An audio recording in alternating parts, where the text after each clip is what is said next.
On Monday, President Trump will be in India to meet with Prime Minister Narendra Modi. And in a few weeks, the U.S. will begin mailing out census forms. Those might not sound like related events, but currently both countries are struggling with the question of who is welcome in their country and who is not based on citizenship. In India, Mr. Trump is expected to discuss the issue of how religion has played a major role in a new law that many are calling anti-Muslim. Last December, amid widespread protests, the government there passed a constitutional amendment allowing Hindus and members of other persecuted faiths from neighboring countries to get on a fast track to citizenship. But notably, it excluded Muslims. In the Indian state of Assam, Muslims, Hindus, and other immigrants are feeling the sting of a statewide attempt to determine citizenship. Alimuddin Sheikh is a 49-year-old Muslim man who lives in the town of Bijni in India. He makes a meager living working as a day laborer. Sheikh's life is not easy, but last August it became much harder when the Indian government told him he was no longer a citizen. It's really a shameful matter. Everyone is saying I'm a Bangladeshi. Last year, the Indian government created a list known as the National Register of Citizens, or NRC, to determine how many undocumented immigrants there were among the 33 million residents in the state of Assam. Sheikh was one of 1.9 million people excluded from the list, effectively rendering them stateless. Located in northeast India, Assam is sandwiched between the nations of Bhutan to the north and Bangladesh to the south.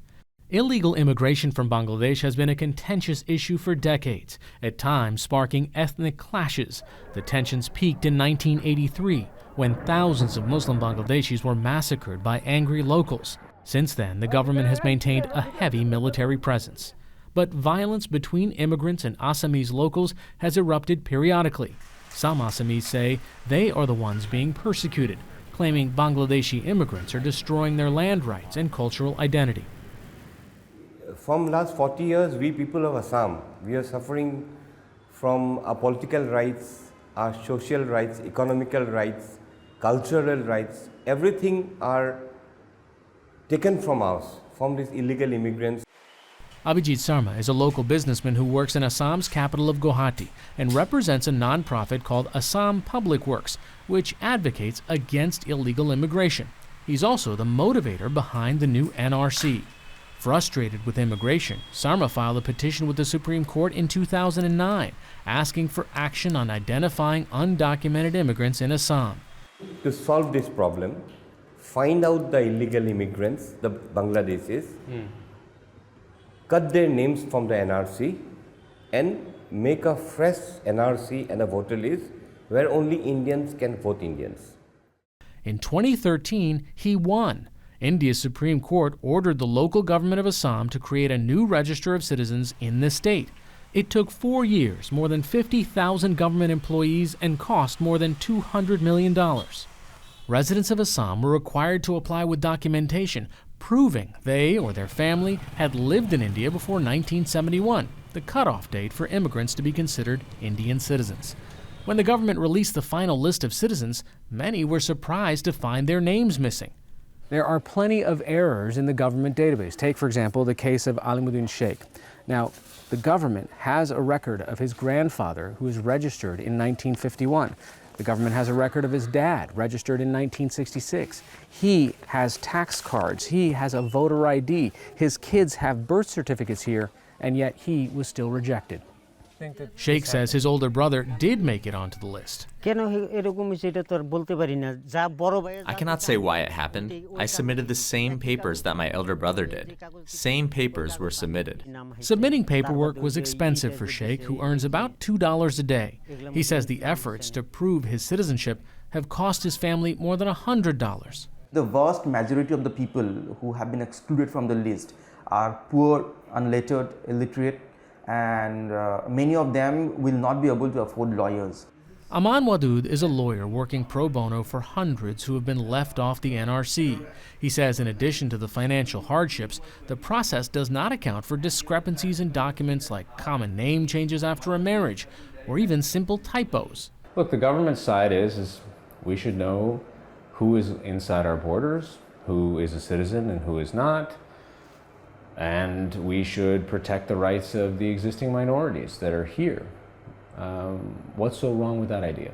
This country is stripping citizenship of its own citizens, declaring its own citizens as foreigners. Before the NRC, the government of Assam handled unauthorized immigration on a case-by-case basis. Immigration courts, known as foreigners' tribunals, determined citizenship status, placing undocumented immigrants in detention centers. 60-year-old Madhumala Mandal was one of those cases. In 2009, Mandal says she was building a fire to stay warm one night in Bishnipur, an Assamese village, when immigration police came looking for a woman named Madhumala Das. Mandal asked to go get her papers to prove they had the wrong woman. The policewoman didn't let me take the documents. She said, "It is okay if you don't take it. You'll be back by evening." At the police station, Mandal tried to explain the mix-up in names. After questioning, I said, "No, my surname is Mandal, and Mandal is written in my documents as well. I am not Das. I didn't have that surname. My voter document says I am Mandal. All my documents have Mandal. For this, you are taking me to jail?" They said, "No, your surname is Das." Mandal says she was taken to the Kokrajhar detention center in western Assam, where the government held her for 3 years in a cramped room with 60 to 70 women who all shared a single toilet. Mandal says at times authorities withheld food. She was finally released after local activists brought publicity to her case, but she says she still suffers from the effects of her incarceration. Now I cannot work. I have no strength. The Indian government is now building new detention centers to hold the influx of those declared non-citizens in the new NRC. Alimuddin Sheikh fears suffering a fate similar to Mandal's. I feel angry. Now only one thing. If I couldn't make it to NRC, then I will have no choice other than to die. Okay, that seems a drastic leap. As I have to go and live in the detention camp, have to live in jail, instead of staying there, it is better to die. If a person is declared as a foreigner, it is worse than a death penalty. You might be deprived of right to land, you will be deprived of right to job, you will be denied the basic rights like right to health, right to education. It's a frightening thing to get detained for no fault of yours. And if you ask all these people, they know there's one country, which is India. They are born here, their parents are born here, their grandparents are born here. They don't know any other country apart from India. What is your solution to somebody who says, listen, I'm as Indian as the next guy, my whole life, my kids' lives have all been spent in Assam. Why are you telling me I'm not Indian? He'll go to tribunal and he can prove that he's an Indian. If you cannot prove it, then you have to go to the detention camp. According to a recent Supreme Court ruling, those in detention camps who have completed more than 3 years may be released on bail. Aman Wadud says even the few who can make bail face an uncertain future. There is no way that another country will take him. You cannot deport that person. That will lead to statelessness. That is the question mark now, that where to send them. Yeah. We are not saying that you go away from Assam. We are saying you stay here, but you will stay like a third-class citizen. You have to stay like a stateless. The UN High Commissioner for Refugees has expressed concern over the possibility of people becoming stateless in Assam. However, India is not a signatory to the UN conventions related to reducing statelessness. As such, there's little that the UN can do to intervene.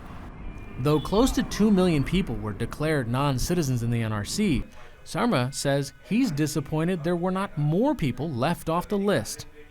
Originally, you thought 7 to 8 million Bangladeshis were in the state of Assam and were voting here. Yeah. But your survey now has found only 2 million people. Yeah.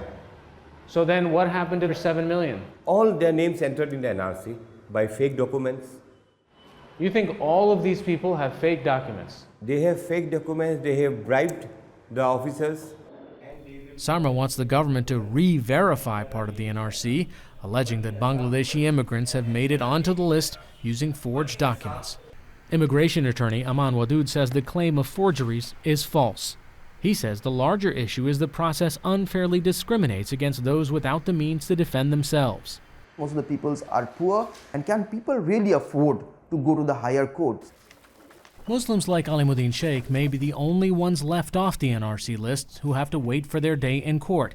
Hindus, Sikhs, Buddhists, Parsis, Jains, and Christians may be able to take advantage of the new Citizenship Amendment Act for a fast track to citizenship.